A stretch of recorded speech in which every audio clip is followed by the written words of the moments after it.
This is a review of scientific notation for the 8th grade STAAR for geometry students. And you're only really going to be required to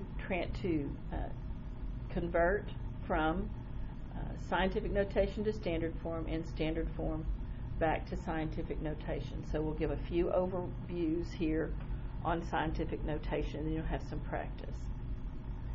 Scientific notation, why do we use it? Scientists are the main one that use it. They use it for very, very large numbers and very, very small numbers, like how far is it to Alpha Centauri? That's another star, and that's a really long way. Or how big is it across a mitochondrion in a cell? The powerhouse of the cell. Oh, that's a really, really little number. We use the scientific notation for the very large and the very small because we just kind of want to get an idea of how they relate to each other and be able to use them and understand them a little bit more easily, not have to count all those zeros in front or in back. Makes the calculations easier. It changes how the number looks, but it does not change the value of the number. It's still the same. There's only one. Frequently in science, it won't be exactly that way that it's used, but this is the official one.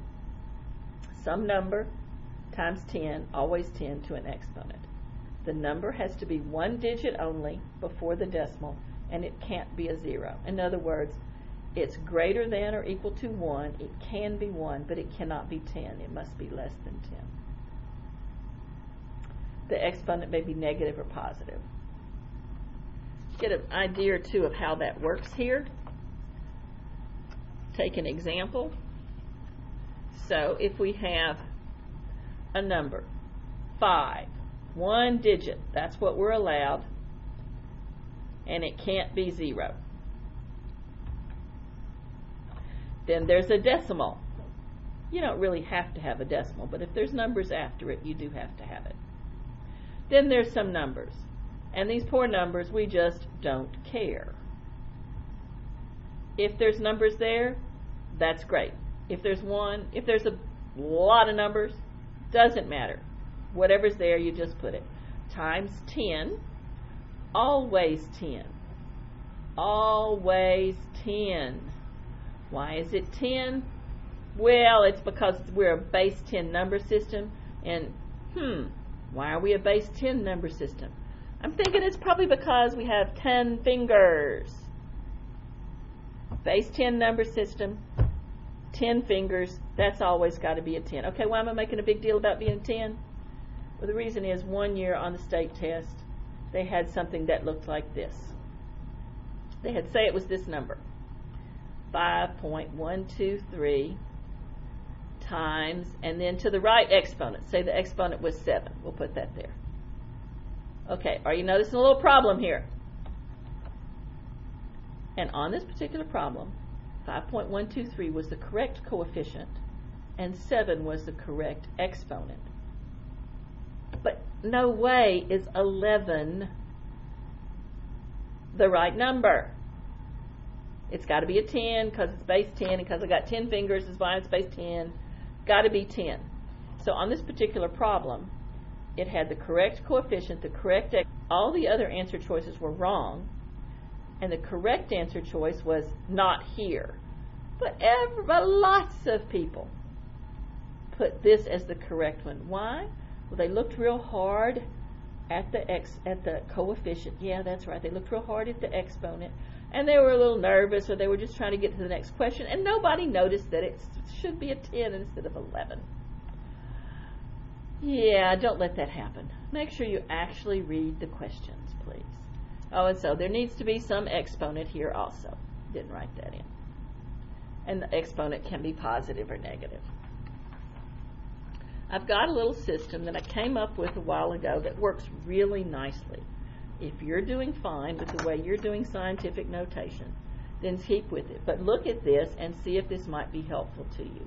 I found that it keeps people from making mistakes. When I first started teaching, and I was teaching scientific notation, and I was teaching 7th graders that didn't know it, and that were, average or below average in their mathematical abilities, and they just made mistakes.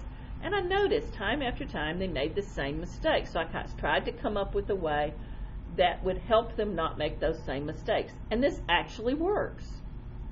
If you'll do it, It actually works. So here's what it is. You start with a number. Say your number is going to be, oh, I don't know, 432,000.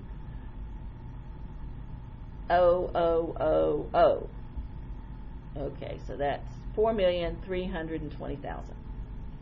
Here's the process that you go through.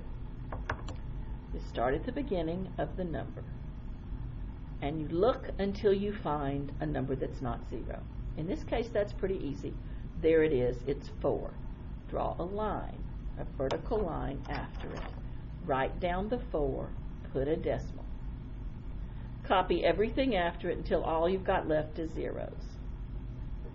The zeros you don't, because, again, 10 fingers, base 10. Okay, what you're going to do now is you're going to put another line where the decimal is. Let's look at the number and find the decimal. You may be saying to yourself, I don't see a decimal. Well, that's because it's a stealth decimal. You just have to say, up here, and it'll appear. Decimals are that way. They just appear and disappear, but only at the end of numbers. So there it is. It appeared. I think you probably already knew it was there, but it's kind of fun to say up here and make it appear. Okay. Then you draw a line where the decimal is. Okay, count the number of places between the number of digits that are between your two lines. There are 6. Now this could be a +6. It's going to be plus, but let's check it out. Well, when I was taught scientific notation, when I hear a lot of people talk about it or teach it, they say, move the decimal to the right, move the decimal to the left. Well, you know, I just could never get onto that, and a lot of kids that I've taught can never get onto that. First off, I'm kind of left-right challenged. I didn't know about the little left thing when I was a kid, and so I looked at my smallpox vaccination. Everybody used to get a smallpox vaccination on their left upper arm, and it made a little scar, and the scar like stayed forever. So I could always tell. I knew what left was because for my smallpox vaccine. Well, that doesn't help me that much if I've got a shirt on that's got long sleeves and I'm trying to do scientific notation. This left-right, I just always got confused. So what I decided to go with was big and small, because I can do big and small. Okay, so I want to know if this is a positive or negative. I look at my original number, 4,320,000, and I ask myself, I say, Sal, is 4 million and something like big or like small? And I decide it's big. Technically, the place between big and small is 1. Bigger than 1, smaller than 1. 4,320,000 is definitely bigger than 1, so this is big.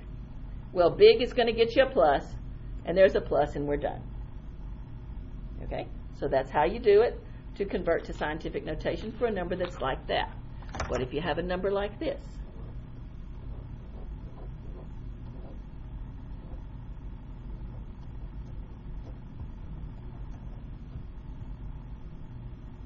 Lots of zeros. You do the same thing. You start at the very beginning, and you look for the first number that's not a 0. Oh, you got to look harder on this one, because look at lots of zeros here. 0, 0. Ah, there it is. A number that's not 0. Draw a line after it. Write it down. 3. Put a decimal. Write everything after it till it's nothing but zeros. Okay, well now this 0 right here is not a nothing but 0 because it's got something after it. So I have to write this one. Its place value. It needs to be there or it will change the value of the number. But now once you get to the point where it's nothing but zeros, I don't have to write those. So I won't. It's times 10. Because it's base 10 and I have 10 fingers and it's always, okay, it's always 10. And now I need to find what number to put for my exponent. Again, remember the first line went after the first number that's not 0. The other line goes where the decimal is, and conveniently I already have a decimal. I don't have to make it appear. So I look and I say, how many digits are between my lines? 1, 2, 3, 4, 5, 6, 7. So my exponent will be 7. And then I have to decide if this number is big or small. If this number is big, it'll be positive 7. If this number is small, it'll be negative 7. Okay, I'm looking at it. That's 3 10 millionths. You know, I'm thinking that's small. And again, bigger than 1 or smaller than 1. That number is tiny. It is definitely small, so it gets a negative. Okay, we're done. That's writing that number in scientific notation. Okay, so what if we have something that's in scientific notation and we need to put it back into standard notation? So I have 9.21 times 10 to the 4th. That's in scientific notation. It's 1 digit before the decimal. It's not a 0. Anything after it's fine. Times 10, 10 fingers, base 10 to the 4th power. Okay, well, I recall that I put a line where the decimal was. So I'm going to put a line after the 9 and copy out my 2-1. Now there were 2 lines. You know, sometimes it was to the left of this one and sometimes it was to the right of them. So I could put a line there or I could put a line there. And I need to decide which is the right place. Well, let's look what happens. If I put my line here, I'm going to fill in with a bunch of zeros. That's going to be before the 9, 2, 1. And that's going to get small. It's going to have all these zeros out in front of it. It's going to get tiny, small. Okay? Well, what if I put my other line out here, and I'm going to fill in here with a bunch of zeros, and this number is going to get big. It's going to get big. Okay, put in zeros here, it gets small. Put in zeros here, it gets big. Look at my exponent. It's positive, so big is what I need. This is where I need my line to be. And between my lines, I need to have 4 digits. 1, 2, I already got. 3, 4. That's my number. Okay. Let's do another type of small one. So what if I have